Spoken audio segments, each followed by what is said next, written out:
just in.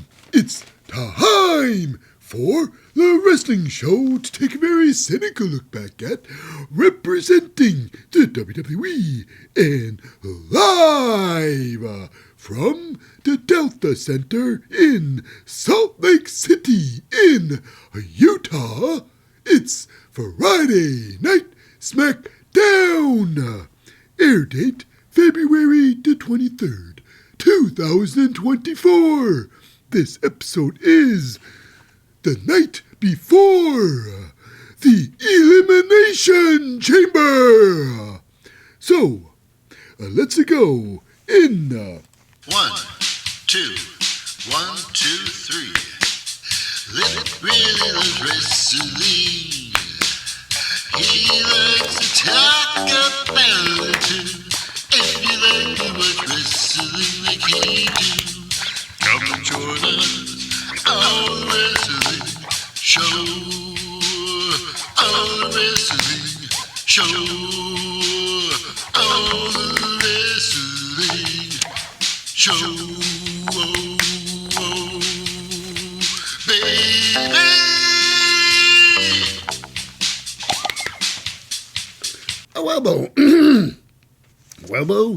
Welcome to the wrestling show.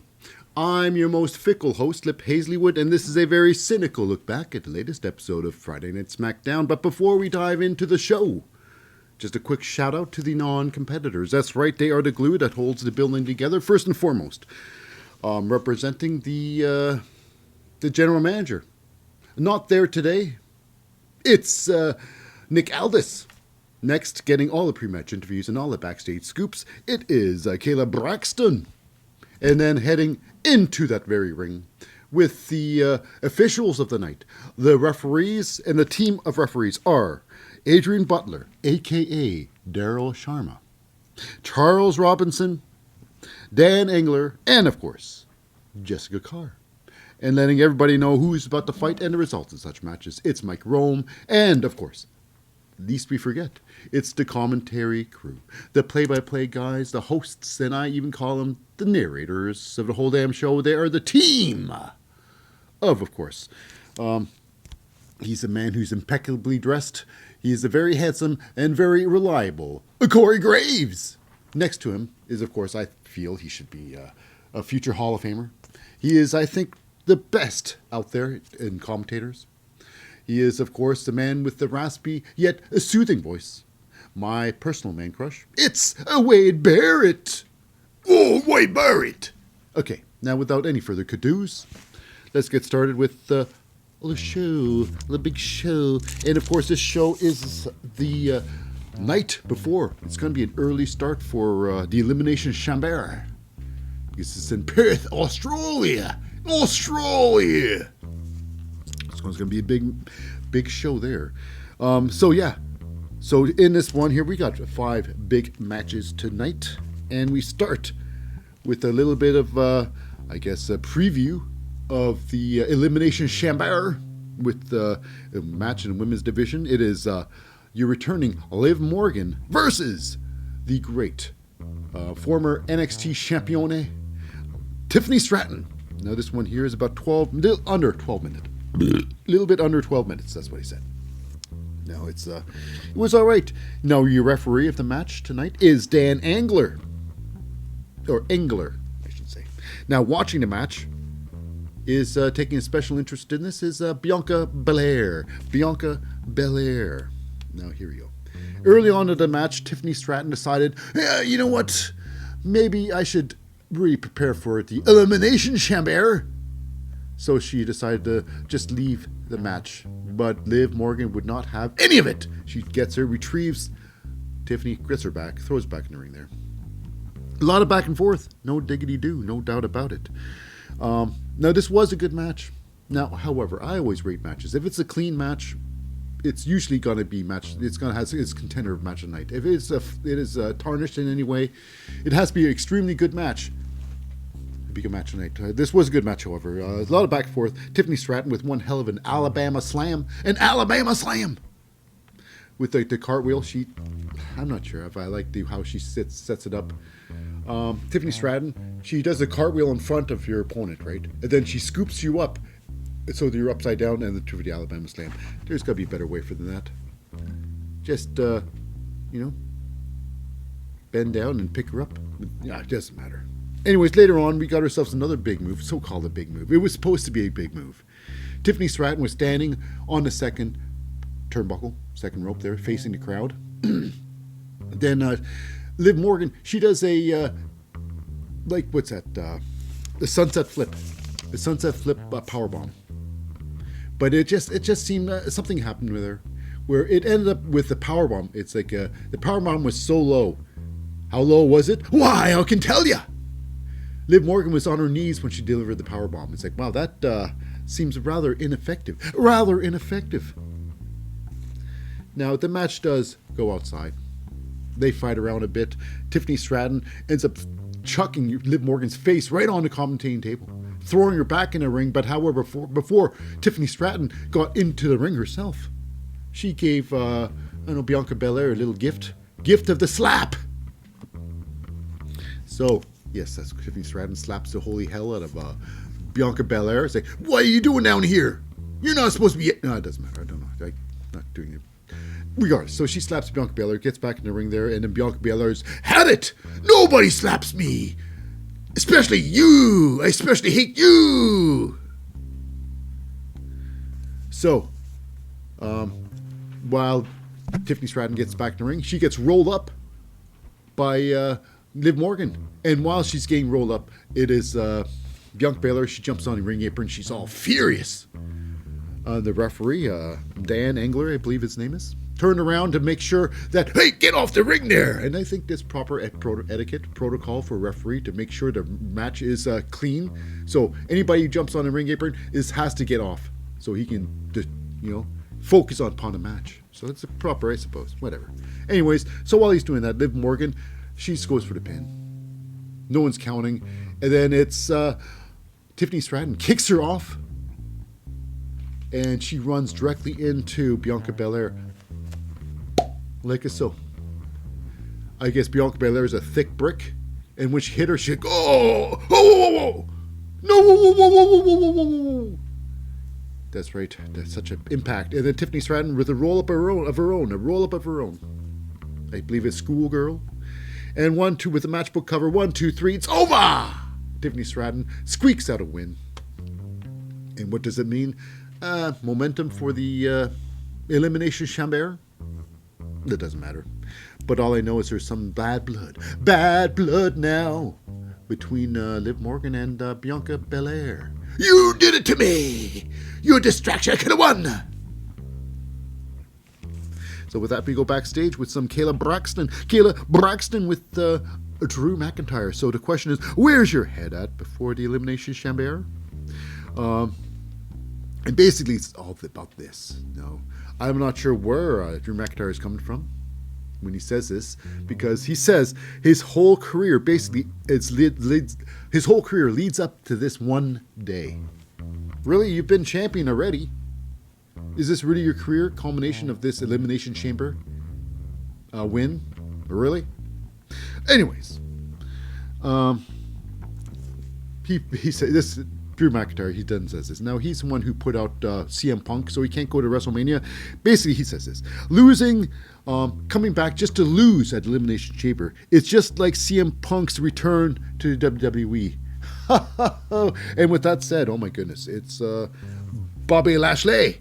He comes in there to his side, and he's laughing. He just loves Drew McIntyre's burn on, or the meme on, CM Punk. And he says, yeah, that's great because all the hype around CM Punk's return. Now he's injured. It's almost comical, like how in WrestleMania 37, where I put you to sleep. So it's like, oh, Drew not happy. Don't be doing that. Don't incite the dog. Anyways, we go now with a new possible tag team. It is, of course, Ashante the Adonis and Cedric the Alexander. And basically, it's, I guess, Cedric is, Shantae's trying to mold Cedric into his image. So he's getting him dressed up in different costumes. And he's looking like, I guess he says, "Well, I look like Will.i.am now. Do I look like Will.i.am?" Yeah, well, who knows. This, however, I feel, Ashante the Adonis, very talented man.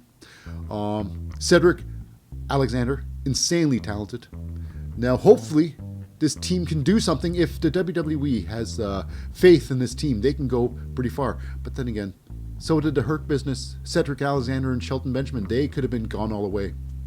But you know what? If you don't have backing of the WWE, this team, just like the other team, will go nowhere. But they have potential, and that potential is something. Now we go backstage. It's with the Bloodline. The Bloodline. Solo Sikoa, Roman Reigns, Jey Uso, or Jimmy, I should say, Jimmy Uso. With, Paul Heyman there.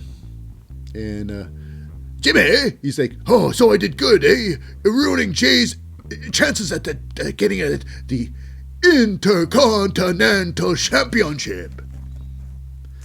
And it was weird. It was a weird thing. It's like, "So, who put up the thing? So why did you go to Raw? Whose orders was it?" And he said, "It was Paul Heyman's order." It's like, "Oh, you threw Paul Heyman under the bus, you son of a bitch. It was my orders." It doesn't matter. Anyways, he goes to Paul Heyman and asks him to bring him the Australian, sensation, Grayson Waller. So he asked to see Grayson Waller to be brought to him by the wise man. And speaking of wise men, we go to our next match, and it is a debuting match of Bron Breakker. Now, Bron Breakker's first match into the SmackDown foray is against a non-SmackDown competitor. This guy is barely in NXT. He is more of a level-up competitor, although we have not seen Dante Chen in a long time. It's Dante Chen. We haven't seen him in a long time. Dante Chen. That's right, the Singapore sensation. So, this match here was refereed by Jessica Carr. And this was almost hit 2.5 minutes. Or 1.5 minutes. Almost hit 1.5 minutes. This was definitely a squash match. It would have been fun to see Bron Breakker just have some fun in the ring there, in front of the gigantic crowd. Just showcasing. Well, again, maybe he doesn't need to. This was just Dante Chen doing what Dante Chen does best. Lose! So, yeah. One thing for sure, even in this short match, it showcased one thing, was the extreme speed of Bron Breakker. Now, Bron, he said, when Bron Breakker running the ropes, he hits up to like 25 miles per hour. So he's up there like a racing car. Not quite, but for a human, it's pretty damn fast. Hitting those damn ropes. Anyways, he crushes Dante Chen, just strong style, basically, just plowing him over. And then finally, he puts Dante Chen out of his misery with a massive spear! A beautiful, beautiful spear. Dante Chen out of his boots and out of his depth in this match, as usual. 1, 2, 3, it's over! This match is barely longer than a commercial. Actually, it's very much shorter than a commercial break. Very much shorter. After that, we go to backstage. It's with Kayla Braxton with the Judgment Day. Finn Balor, Damian Priest, Dominic Mysterio, and JD McDonough. And Zero, Rhea Ripley. And the question is, now, there's going to be a tag match tonight. It's going to be Dominic and JD versus Tyler Bate and Pete Dunne, the Bruiser White himself. Back to his old gimmick. Anyways, Finn Balor and Damian Priest sees, they're not worried at all.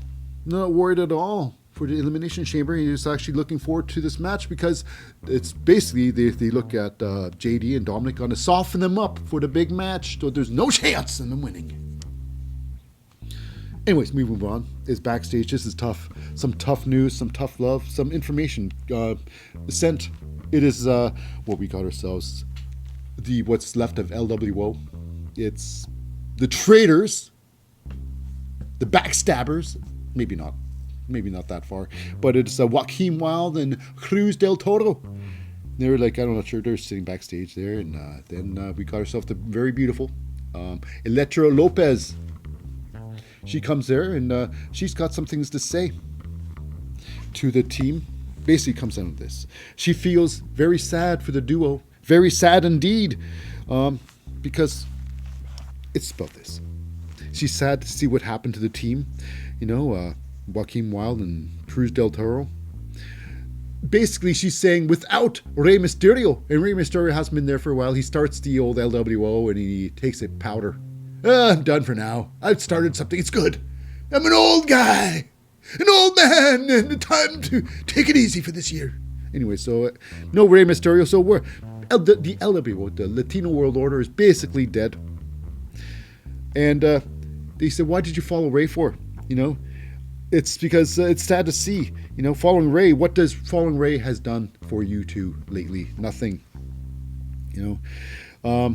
But it's just a result.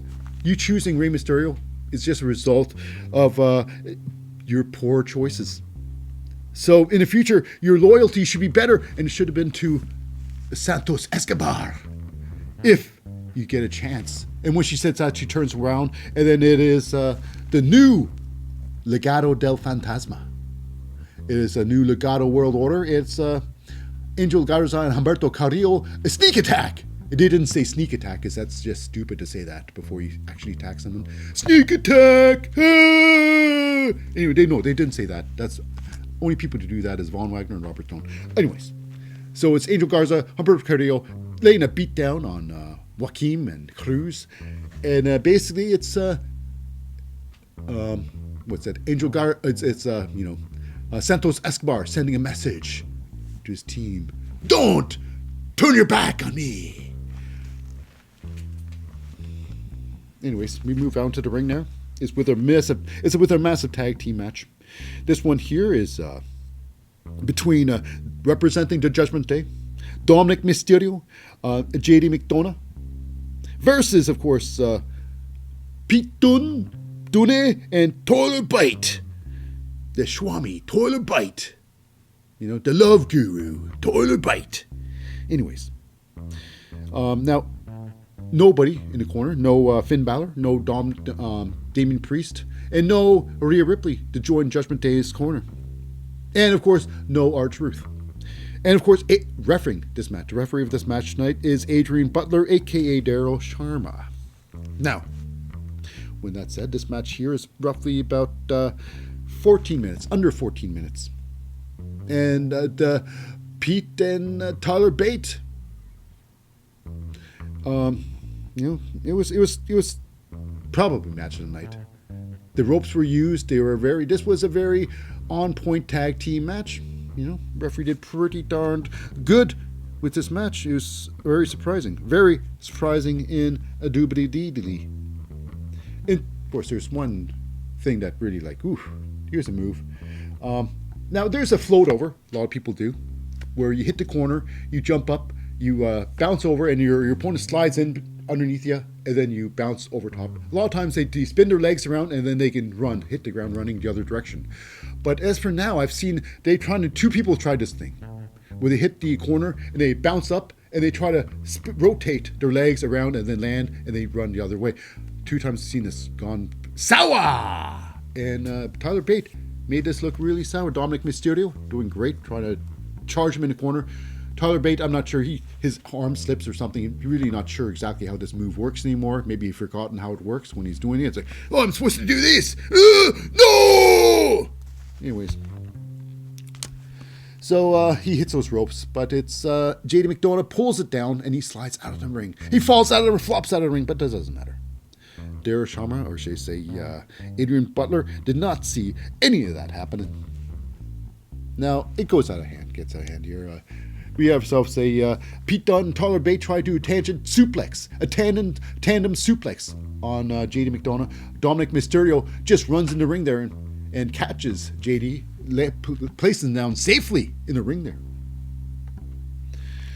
And after that, I believe we got ourselves Tyler Bate airplaning spinning Dominic Mysterio, and then a airplaning spinning JD McDonough right there. Just she spins him rise round, baby, right around like an airplane spin. It is Tyler Bate. Yeah, like I say, it was a lot of fun. Tyler Bate and Pete Dunne end up setting up JD with their finishing move. At least one of the finishing move. It is Pete Dunne with a German suplex and Tyler Bate with a massive slingshot lariat.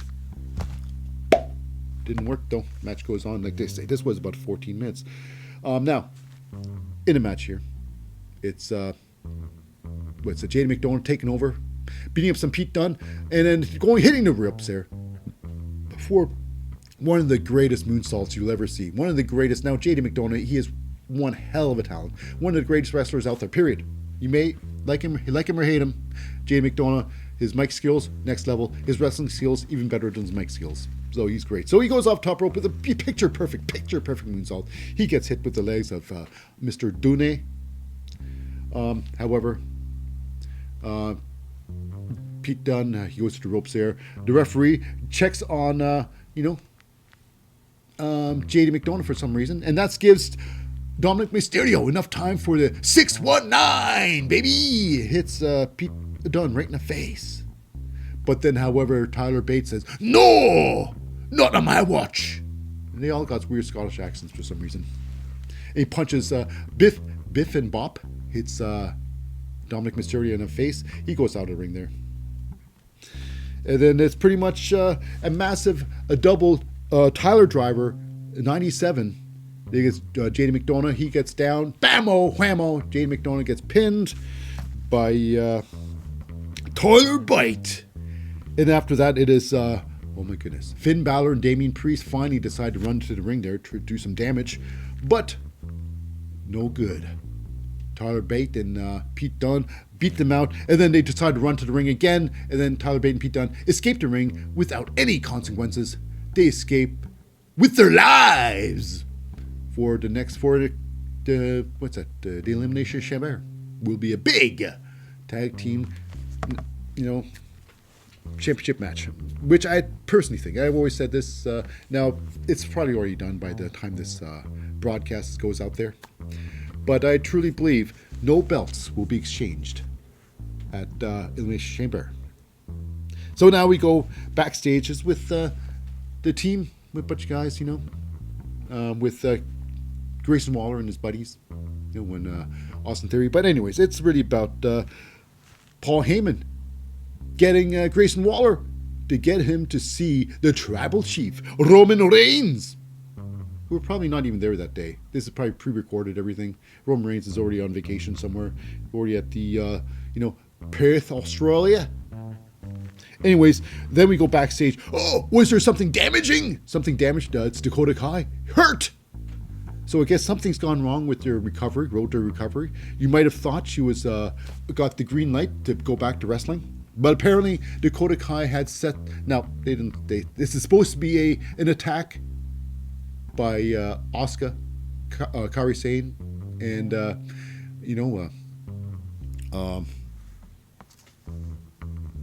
Io Sky. Yeah, it's supposed to be attacked, but they're not there today. They don't see the attack. We just assume it's happening. She's just here hobbling away. Something happened to Dakota Kai. And I think, she's going to be on the injury list indefinitely, I guess. Now we go to our next match. It is a big match. This one here is about 14 minutes. I was impressed. This was pretty incredible. Also it was a lot of fun too, but it was about 12 minutes in length. This was representing, the Bobby Lashley's private party.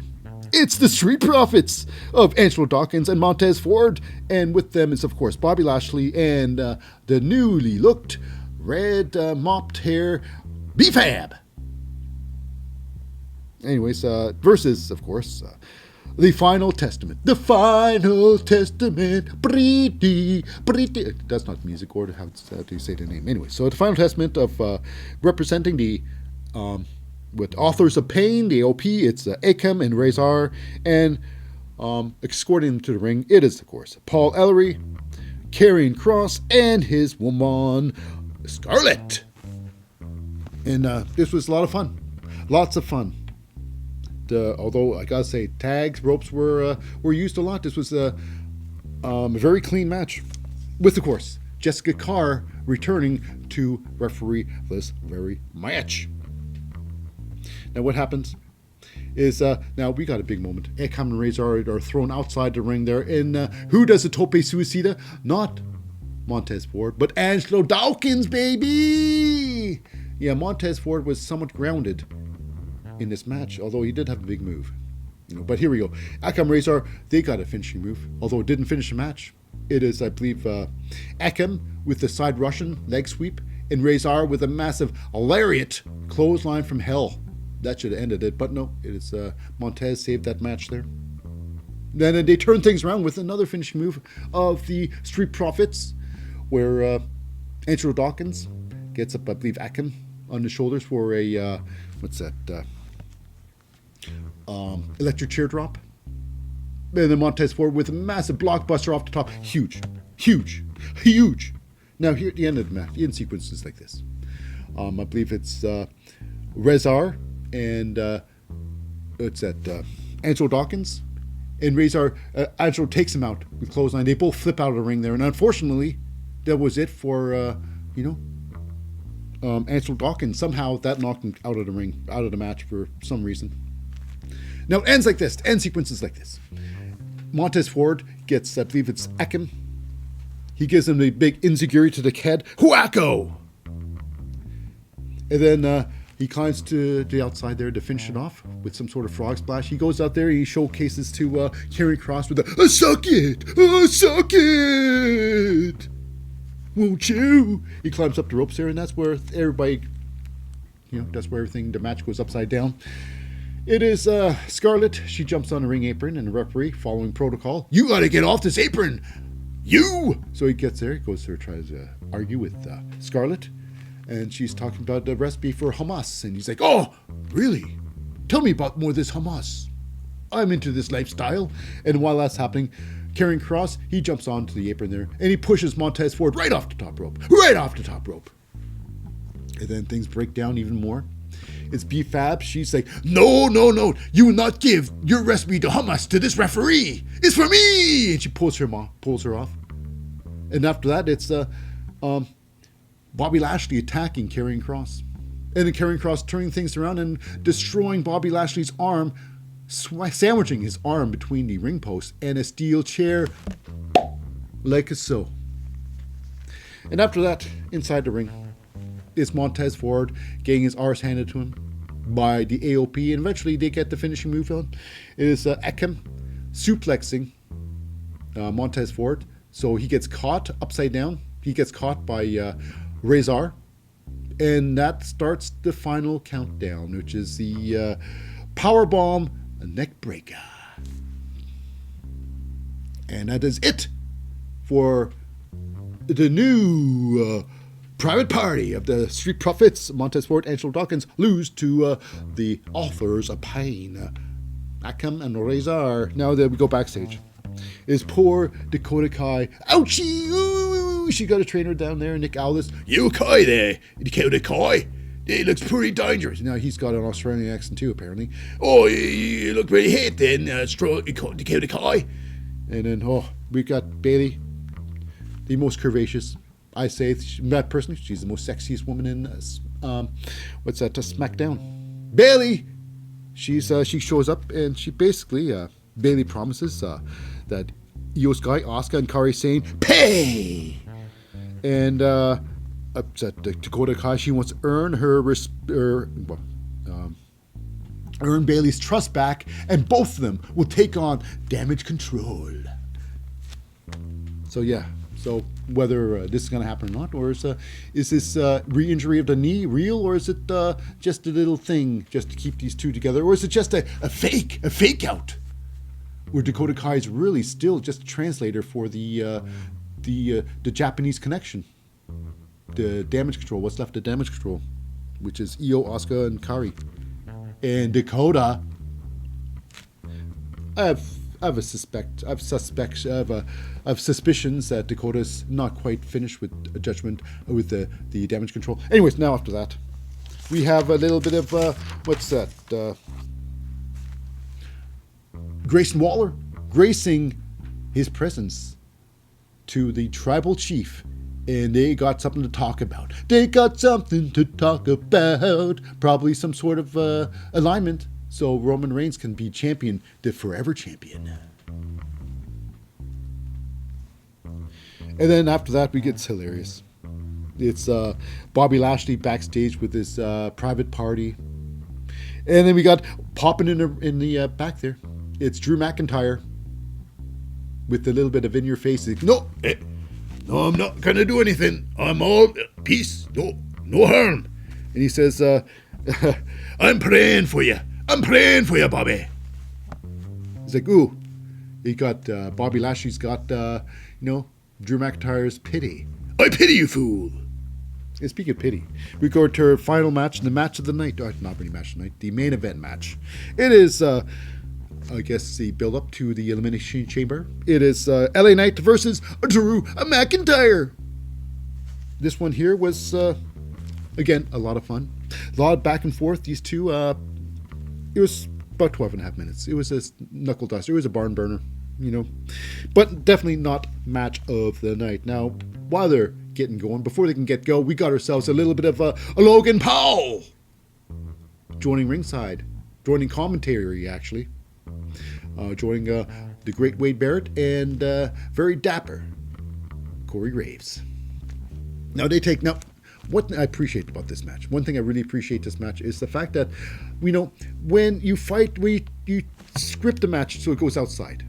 When you design a match so you fight outside, you got to take in mind that there is a limited time where you can fight outside before it gets you get disqualified for a 10 count, and a lot of people don't consider that. But this one here was very considerate to this fact that, the little details in the match, that you take the match outside, there's risk of disqualification of countout. So they fought outside a couple of times. LA Knight breaking the count. Drew McIntyre sliding in and out, breaking the count. I'm like, wow. And it didn't affect what with the action happening outside. They just broke the count. I mean, it's not like, I can't break the count. It just ruined the flow. Ruined the flow from outside. It didn't. It was great. Now, while they're fighting outside there, Drew McIntyre, oh my gosh, he gets the old slingshot onto, LA Knight underneath the ring, just like, getting chopped, he's getting choked out by the steel post. Anyways, underneath the ring. Joining the match with the commentating crew, it's Kevin Owens. I'm like, well, okay, yeah, something's going to happen now. This is not going to be a clean match, and that's why it wasn't match of the night, even though it was a fun match. It was a lot of Drew McIntyre, big moves, just beating up, mostly, it was Drew McIntyre heavy. But, however, LA Knight, he's bringing back this top rope suplex. Now, this usually is a sequence, an LA Knight sequence, where his opponent is on the top rope, and LA Knight jumps on top rope, he gets pushed off, he jumps back on and does the suplex. But this one here, he just straight up jumps on top rope, and this was very close to a Bret Hitman Hart top rope suplex. It was very nice. It was close to perfection. It was really nice. It was good. Anyways, Drew McIntyre turns things around with a future shock, a DDT, and he tries to set up with a massive Claymore kick, but however, LA Knight was ahead of the game. He just avoids a Claymore kick. Drew McIntyre goes down hard, even though he would have went down hard anyways with the Claymore kick. Even if the Claymore kick hit LA Knight, he would have went down hard no matter what. So then they fight outside. The fight goes outside yet again. Goes outside. And you can't have a LA Knight match without the LA Knight dribbling his opponent's head off the commentating table like a basketball. And it looked hilarious as usual. Because Drew McIntyre, he barely hit his head. He was like all slapping him away. Oh no, his arms all flopping around. It is hilarious. Anyways, it turns out like this. Drew McIntyre decides to use LA Knight as a human projectile, throwing him into, that's right, Kevin Owens. That was pretty much over there, because when they took the fight back in the ring there, Kevin Owens decided, no, not on my watch then. That's right, he's got a accent too. So he goes to text Drew McIntyre. And this is you set now. This is the big finish. The match ends in disqualification match. Ends in disqualification, which starts the big ending. The build up to the Elimination Chamber. So they all fight. It is LA Knight, Drew McIntyre, Kevin Owens and Logan Paul now all into it, all beating each other up. They go into the ring there. LA Knight gets Drew McIntyre with the blunt force trauma power. And then what's that? Bobby Lashley comes in the ring there. He gets in the ring. He takes out LA Knight with a front bump spear, the most hilarious looking spear and the most ineffective looking spear ever. Bobby Lashley's front bump spear takes out LA Knight and front bump spears Kevin Owens. And then look out from behind, baby. Before Bobby Lashley can celebrate, he gets Claymore kicked. Boom! Right out of his boots. It is Drew McIntyre. That's right. I'm look who's standing on top today.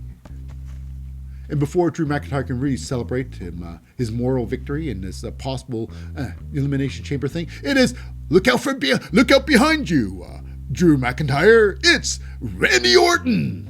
Randy Orton comes in there with one massive RKO. Takes out Drew McIntyre. That's right, Randy Orton showing everybody, don't forget me. Don't forget me. I'm Randy Orton. I don't know. I just love doing the Scottish accent for some stupid reason. Don't know why, but I do. Anyways, that wraps up this episode of SmackDown and also concludes this the end of the wrestling show. So if you stuck around to the very end of this episode, I hold a very special place in my heart just for you. So stay tuned for the very next episode of The Wrestling Show. I've been your host, Lip Hazlewood, saying, I'll see you next time.